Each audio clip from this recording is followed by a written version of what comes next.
Everybody talks about scaling a business, growing it, but what does it actually mean? In today's episode, I'm going to answer this question and talk about three areas that you need to focus on if you actually want to scale your business. My name is Ola, and I am a business coach for language teachers and other language educational businesses, and I help them grow and scale their businesses. So you're in the right place if that's what you're looking to do. So scaling, what is it? What? Hmm. To be honest, I wasn't that clear on the whole expression until recently, because only recently I've started thinking about really scaling my business, like seriously scaling. There are different stages of scaling. And I think you could scale when it comes to your money, the income that you make. You can scale in terms of your team. So you could grow your solo business into a language school. You could do that. You could grow a team of, for example, a virtual assistant or invest in some other help. That's also scaling. And there are many other ways to do that. Um, so I will talk to you about a perspective that I think is the most common. So scaling, especially from a teacher who works mainly with one-to-one students, who wants to work a little bit less, make more, and just feel a little bit more control in their business. I feel like this is the first scaling stage that most people, a lot of people might be facing. There are others, but let's focus on that one today. So in order to scale from a business, from more like a freelance business to an actual business that uh, brings you money, not only when you are involved in every activity, because that to me is one of the definitions of scaling. Your business should be making money also when you're not involved in every activity in this business. So number one, the first thing that comes to mind is teaching. There is a limit, there is a ceiling when it comes to your earning potential when you're teaching one-to-one. Also when you teach live, but I think it can be it can definitely, we can make it work when we change the model from one-to-one to one-to-many. Because again, you could enroll more people and this is all much easier to do. Um, but the first thing to understand is that no matter how much you raise your prices for your one-to-one classes, you will reach a certain ceiling. You will not be able to take on more students than a certain number a week unless you stop sleeping. And nobody really wants to do that. So when you're ready to scale, you actually start understanding that in order to scale, you do not add more. You actually start doing less, which is so counterintuitive, but it's actually super freeing. Because in a scaled business, the business works for you, as I said before, even when you're not involved in every process. So scaling to me could manifest as you moving from one-to-ones to groups, but also adding some passive income, um, delegating quite a lot, and just letting go of a little bit of control. So you've got more creativity. And usually when you pass like this first threshold, let's say, or maybe the first obstacle of scaling, because it's hard. It's hard when you've been used to doing everything from teaching, planning to marketing and everything to suddenly realize that, hey, in order to actually go to the next level, I need to be doing less of that stuff because other things become a priority. So what are those three areas? The first area is obviously your time. So in order to scale, you need to start leveraging your time. In order to scale, you need to reach more of the relevant people. And don't get me wrong, I'm not talking here about you building a massive community on Instagram or whatever. No, it's about more relevant people. And usually, in order to be able to reach more relevant people, you will need to spend more time strategically marketing. In order to market strategically, you need less time teaching.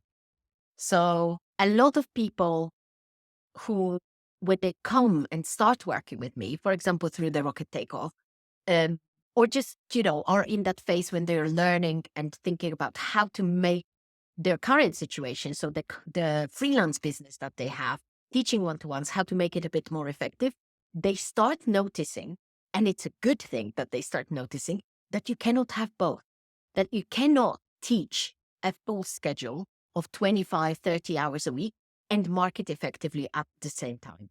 So a lot of teachers at that kind of like edge precipice of just about being ready to scale, they come to a realization that in order to be able to grow, they cannot be spending every breathing minute teaching. That marketing has become, it's probably another job in the business.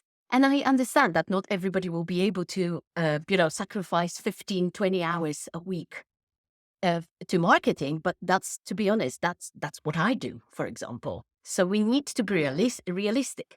The more, if you don't have the money to invest in your marketing, you're going to have to be putting work, hours, time. So, and in order to grow a business, scale a business, marketing should become one of your priorities. In the past episodes, I talked about working in your business and on your business. People who are ready to scale often notice that the more they work in their business, so teach, plan, lessons and things like that, the less they can focus on working on their business. To me, the perfect ratio at the moment, and it took me ages to get there, is about 70 and 30 on my business and in my business. I work 70% of my time on making this business not just maintain its kind of operations to grow, because business, there is no such thing as maintenance in business. You can only grow or you kind of fail. Unfortunately, that's one of those harsh truths that we need to accept when we go into business. So if you now do 90% of work in your business, so teaching, planning, and all that stuff, then this leaves you with only a little time, energy, and resources to scale. So time, looking differently, shifting your focus. So a lot of my clients say, yeah, I think I'm ready to drop some of the hours. I'm not saying drop your teaching hours and just hope that you will survive, because it won't happen overnight. Do it strategically. Save up a tiny bit or use any other resource and help that you've got, but organize time for yourself. That's it. Very often when people come to me, and especially this comes out in coaching calls, in one-to-ones and in the Rocket Accelerator, that a lot of people, they don't need my advice on what to do. They need permission to have more time. So if you're at that stage, I'm going to give you the $1 million piece of advice that I give to my paying clients. Organize more time for yourself. That is your recipe for being able to scale. Because with that time that you've got, that you're not spending teaching or planning anymore, you are focusing on marketing, which is extremely important, but you're also thinking about the vision more. You're thinking about what you actually want this business to look like. You stop seeing it, or slowly transition from seeing it as a means to an end. So your way of surviving in this world, you also start seeing that there is a way to make this business work for you. There is a way to build a program that you're deeply passionate about, to create products that are not only the manifestation of your skills and what you've got to share with the world, but also that they help somebody. And without the time, it's literally impossible. We very often find ourselves running in those like hamster circles. I use the hamster circle quite a lot. You need time in the week, even if it's 1 hour at the beginning, to step out of the hamster wheel, to go for a walk, to be like literally. I've recently had so much time on my hand. I actually feel very anxious that like maybe I should be doing something, but then I'm allowing it to happen, because that's when the best ideas come.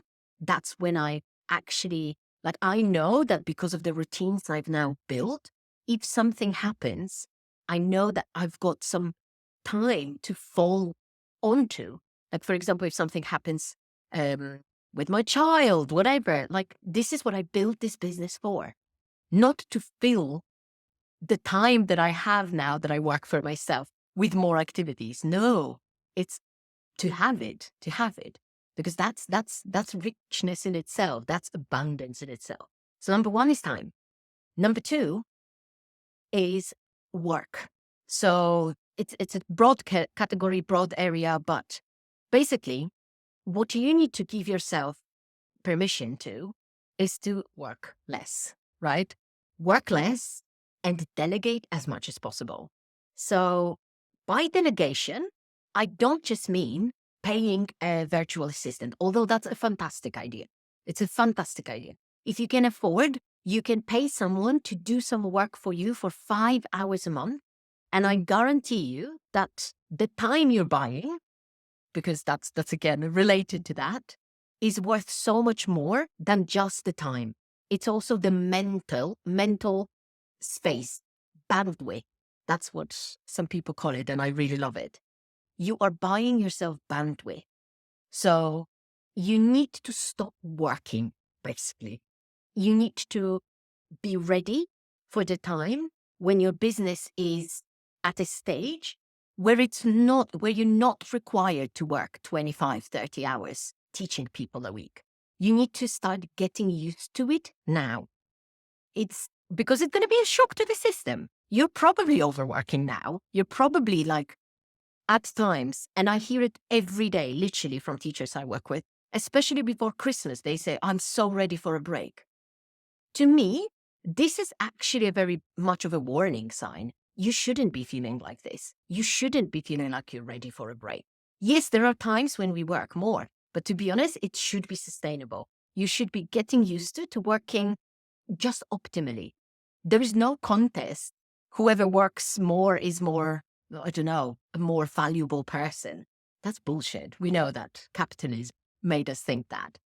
So you need to start working less to allow yourself to prepare your nervous system, yourself, for a business that is scaled. Because in a scaled business, you actually make money while not working.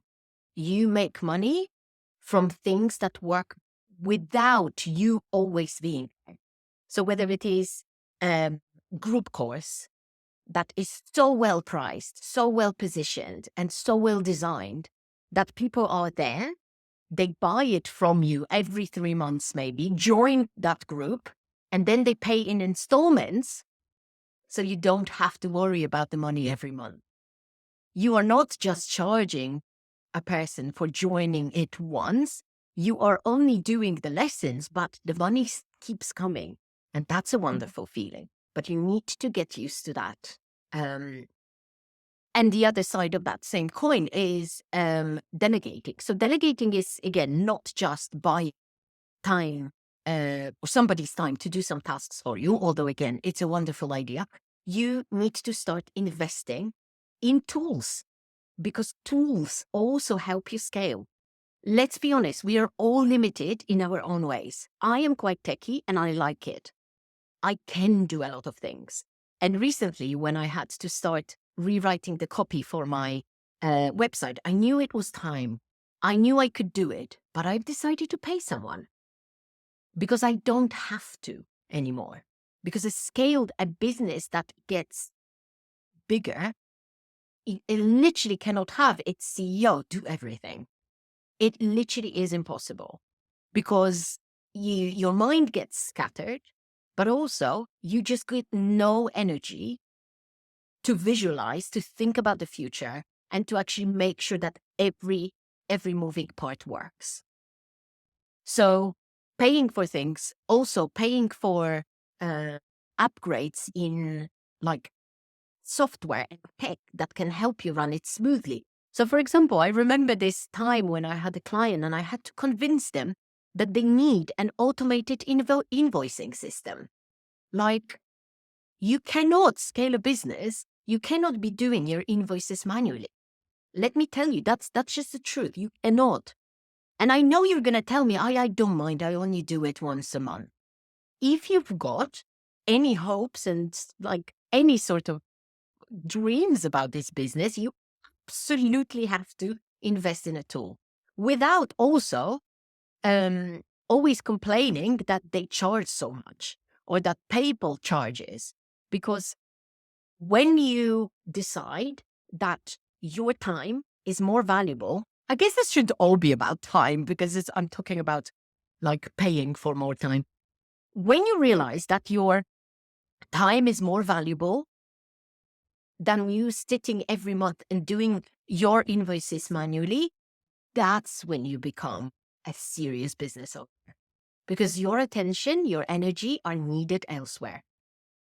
And the same with things. So like for me, that's like unthinkable to be doing my invoices manually.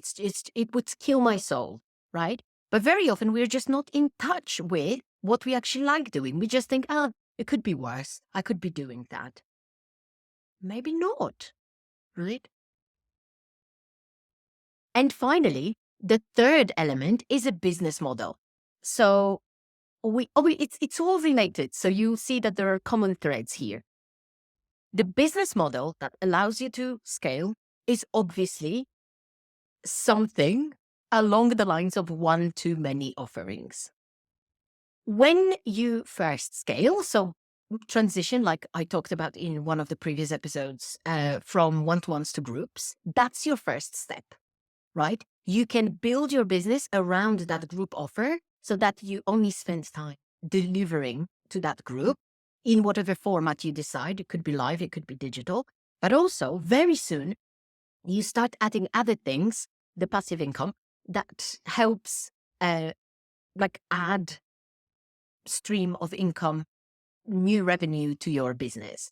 This is also extremely important if you are feeling that you cannot handle teaching all the time anymore. Because to be honest, I don't think anybody can handle teaching for 25, 30 hours a week for more than a few years without burning out. I think there is a limit. There is a ceiling here as well. And while you still might be feeling like, yeah, it's okay, I've been doing it for years, so I'm okay with that, it's actually not a sustainable business model because you're not only relying on your energy levels, you probably don't think about it anymore. You're also relying on your health. So if you're healthy, you can work. If you're not, do you have enough money, help, support to fall back on? Or do your finances suffer when you're sick? That's why it's not exactly sustainable. So I'm not saying like if you're only just starting the one-to-one journey, I think everybody needs to go. It's like a rite of passage. A lot of people need to go through that. And I actually think that at the beginning, one-to-ones are so much easier to sell, so much easier to organize, it's so much less faff. But you need to realize that it's only a temporary thing. And so scaling your business will mean thinking more strategically about your business model. Your business model where maybe a program, maybe some other ways of delivering value to people will become your priority. And it's for the sustainability, for the profitability, and for the enjoyment reasons, my three favorite words.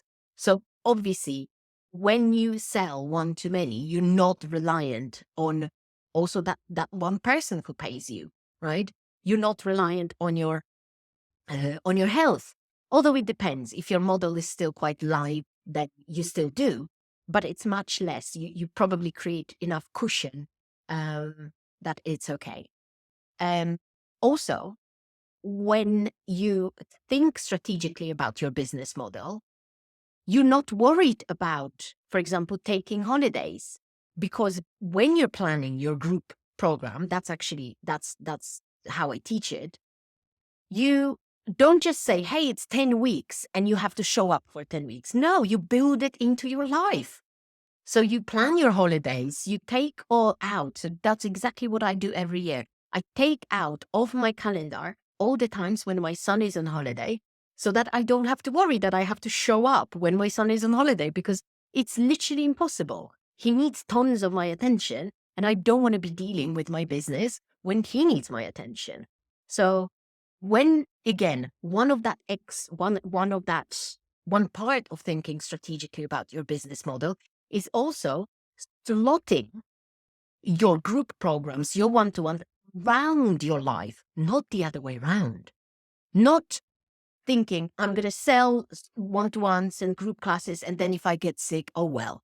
No, it's anticipating that and planning your business, your offers, your launches, your marketing, and your programs around your life. If you're a busy parent like me, this is absolutely crucial for your sanity. And this is it. This is how you scale a business: your time, your work, and your business model. If you're ready, I think starting a group class is one of the best ways to start scaling, to start seeing what's actually required, to have a bit of a reality check. So I would love to see you in my Language Coursework Gold Challenge happening very soon. All the details are in the show notes. And I want to show you that running group classes may take a bit more than you realize, but it's not that hard. And I want it to work both for you and your students. I want to make them relevant.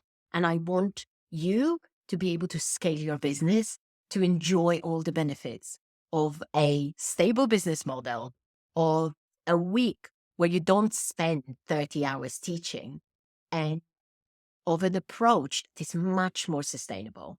Okay? If you're interested, check out the details, and I'll see you in the next episode. Bye.